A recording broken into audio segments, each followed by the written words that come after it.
A Study in Scarlet by Arthur Conan Doyle, read by Batman. Chapter 1. Mr. Sherlock Holmes. In the year 1878, I took my degree of Doctor of Medicine of the University of London and proceeded to Netley to go through the course prescribed for surgeons in the Army. Having completed my studies there, I was duly attached to the 5th Northumberland Fusiliers as assistant surgeon. The regiment was stationed in India at the time, and before I could join it, the Second Afghan War had broken out. On landing at Bombay, I learned that my corps had advanced through the passes and was already deep in the enemy's country. I followed, however, with many other officers who were in the same situation as myself, and succeeded in reaching Kandahar in safety, where I found my regiment and at once entered upon my new duties. The campaign brought honors and promotion to many, but for me, it had nothing but misfortune and disaster. I was removed from my brigade and attached to the Berkshires, with whom I served at the fatal Battle of Maiwand. There I was struck on the shoulder by a Jezail bullet, which shattered the bone and grazed the subclavian artery. I should have fallen into the hands of the murderous Ghazis, had it not been for the devotion and courage shown by Murray, my orderly, who threw me across a pack horse and succeeded in bringing me safely to the British lines. Worn with pain and weak from the prolonged hardships which I had undergone, I was removed, with a great train of wounded sufferers, to the base hospital at Peshawar. Here I rallied, and had already improved so far as to be able to walk about the wards, and even to bask a little upon the veranda, when I was struck down by enteric fever, that curse of our Indian possessions. For months my life was despaired of, and when at last I came to myself and became convalescent, I was so weak and emaciated that a medical board determined that not a day should be lost in sending me back to England. I was dispatched, accordingly, in the troop ship Orontes, and landed a month later on Portsmouth jetty, with my health irretrievably ruined, but with permission from a paternal government to spend the next 9 months in attempting to improve it. On the very day that I had come to this conclusion, I was standing at the Criterion bar, when someone tapped me on the shoulder, and turning round, I recognized young Stamford, who had been a dresser under me at Bart's. The sight of a friendly face in the great wilderness of London is a pleasant thing indeed to a lonely man. In old days, Stamford had never been a particular crony of mine, but now I hailed him with enthusiasm, and he, in his turn, appeared to be delighted to see me. In the exuberance of my joy, I asked him to lunch with me at the Holborn, and we started off together in a hansom. "Whatever have you been doing with yourself, Watson?" he asked in undisguised wonder as we rattled through the crowded London streets. "You are as thin as a lath and as brown as a nut." I gave him a short sketch of my adventures, and had hardly concluded it by the time that we reached our destination. "Poor devil," he said commiseratingly after he had listened to my misfortunes. "What are you up to now?" "Looking for lodgings," I answered, "trying to solve the problem as to whether it is possible to get comfortable rooms at a reasonable price." "That's a strange thing," remarked my companion. "You are the second man today that has used that expression to me." "And who was the first?" I asked. "A fellow who is working at the chemical laboratory up at the hospital. He was bemoaning himself this morning because he could not get someone to go halves with him in some nice rooms which he had found, and which were too much for his purse." "By Jove," I cried, "if he really wants someone to share the rooms and the expense, I am the very man for him. I should prefer having a partner to being alone." Young Stamford looked rather strangely at me over his wine-glass. "You don't know Sherlock Holmes yet," he said. "Perhaps you would not care for him as a constant companion." "Why, what is there against him?" "Oh, I didn't say there was anything against him. He is a little queer in his ideas, an enthusiast in some branches of science. As far as I know, he is a decent fellow enough." "A medical student, I suppose," said I. "No, I have no idea what he intends to go in for. I believe he is well up in anatomy, and he is a first-class chemist. But, as far as I know, he has never taken out any systematic medical classes. His studies are very desultory and eccentric, but he has amassed a lot of out-of-the-way knowledge which would astonish his professors." "Did you never ask him what he was going in for?" I asked. "No. He is not a man that it is easy to draw out, though he can be communicative enough when the fancy seizes him." "I should like to meet him," I said.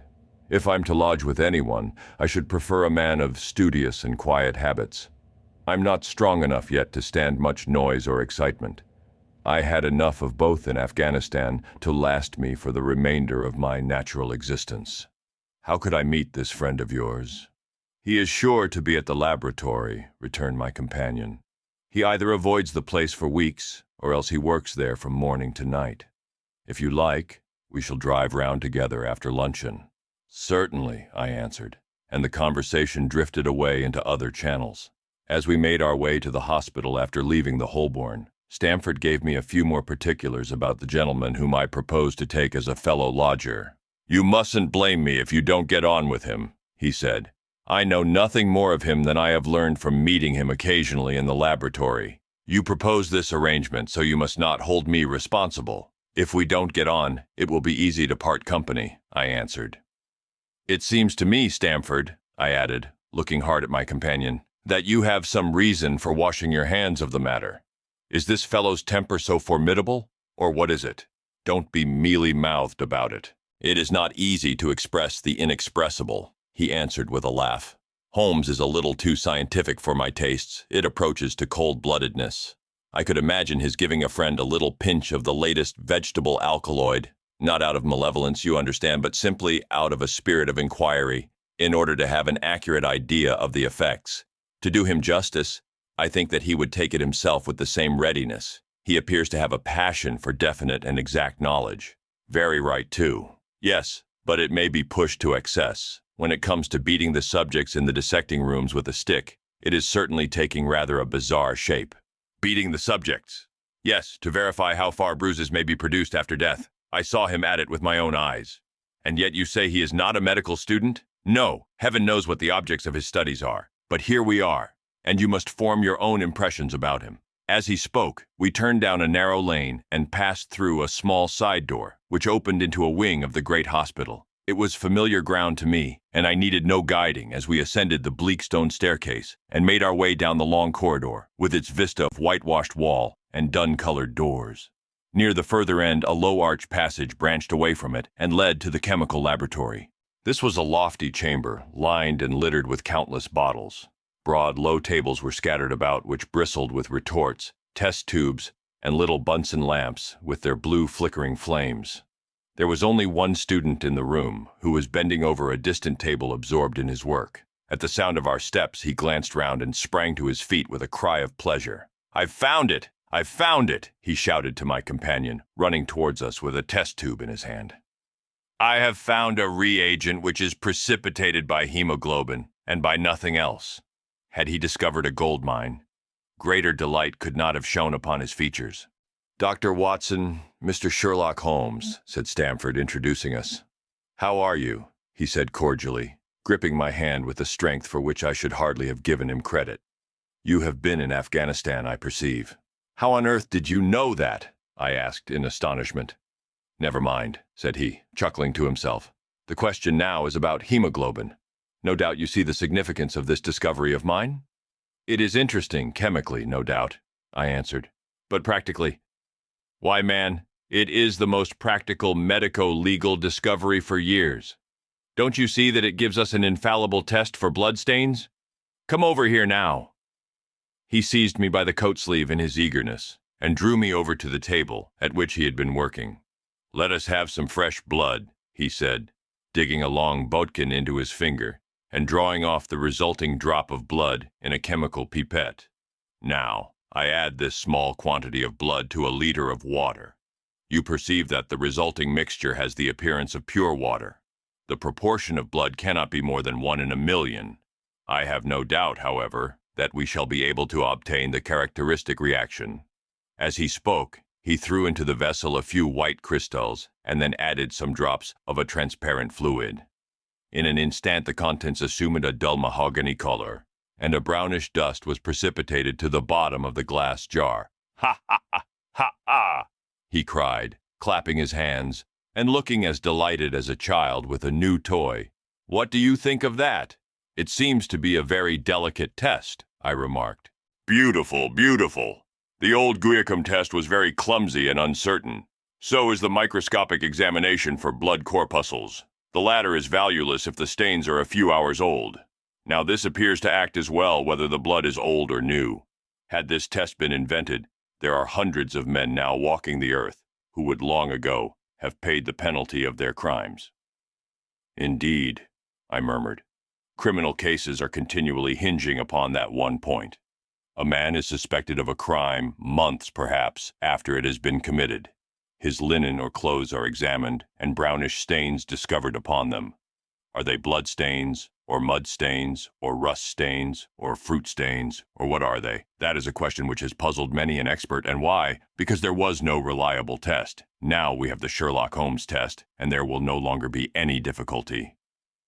His eyes fairly glittered as he spoke, and he put his hand over his heart and bowed as if to some applauding crowd conjured up by his imagination. "You are to be congratulated," I remarked, considerably surprised at his enthusiasm. "There was the case of von Bischoff at Frankfurt last year. He would certainly have been hung had this test been in existence. Then there was Mason of Bradford, and the notorious Muller, and Lefebvre of Montpellier, and Sampson of New Orleans. I could name a score of cases in which it would have been decisive." "You seem to be a walking calendar of crime," said Stamford with a laugh. "You might start a paper on those lines. Call it the Police News of the Past." "Very interesting reading it might be made, too," remarked Sherlock Holmes, sticking a small piece of plaster over the prick on his finger. "I have to be careful," he continued, turning to me with a smile, "for I dabble with poisons a good deal." He held out his hand as he spoke, and I noticed that it was all mottled over with similar pieces of plaster and discolored with strong acids. "We came here on business," said Stamford, sitting down on a high three-legged stool and pushing another one in my direction with his foot. "My friend here wants to take diggings, and as you were complaining that you could get no one to go halves with you, I thought that I had better bring you together." Sherlock Holmes seemed delighted at the idea of sharing his rooms with me. "I have my eye on a suite in Baker Street," he said, "which would suit us down to the ground. You don't mind the smell of strong tobacco, I hope." "I always smoke ships myself," I answered. "That's good enough. I generally have chemicals about, and occasionally do experiments. Would that annoy you?" "By no means. Let me see, what are my other shortcomings? I get in the dumps at times, and don't open my mouth for days on end. You must not think I am sulky when I do that. Just let me alone, and I'll soon be right. What have you to confess now? It's just as well for two fellows to know the worst of one another before they begin to live together." I laughed at this cross-examination. "I keep a bull pup," I said, "and I object to rows because my nerves are shaken, and I get up at all sorts of ungodly hours, and I am extremely lazy. I have another set of vices when I'm well, but those are the principal ones at present." "Do you include violin playing in your category of rows?" he asked, anxiously. "It depends on the player," I answered. "A well-played violin is a treat for the gods, a badly played one." "Oh, that's all right," he cried, with a merry laugh. "I think we may consider the thing as settled. That is, if the rooms are agreeable to you. When shall we see them?" "Call for me here at noon tomorrow, and we'll go together and settle everything," he answered. "All right, noon exactly," said I, shaking his hand. We left him working among his chemicals, and we walked together towards my hotel. "By the way," I asked suddenly, stopping and turning upon Stamford, "how the deuce did he know that I had come from Afghanistan?"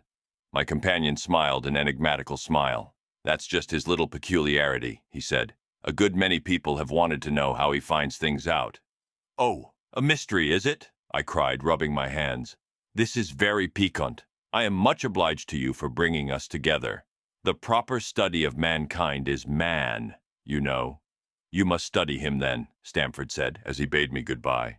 "You'll find him a knotty problem, though. I'll wager he learns more about you than you about him." "Goodbye." "Goodbye," I answered, and strolled on to my hotel, considerably interested in my new acquaintance.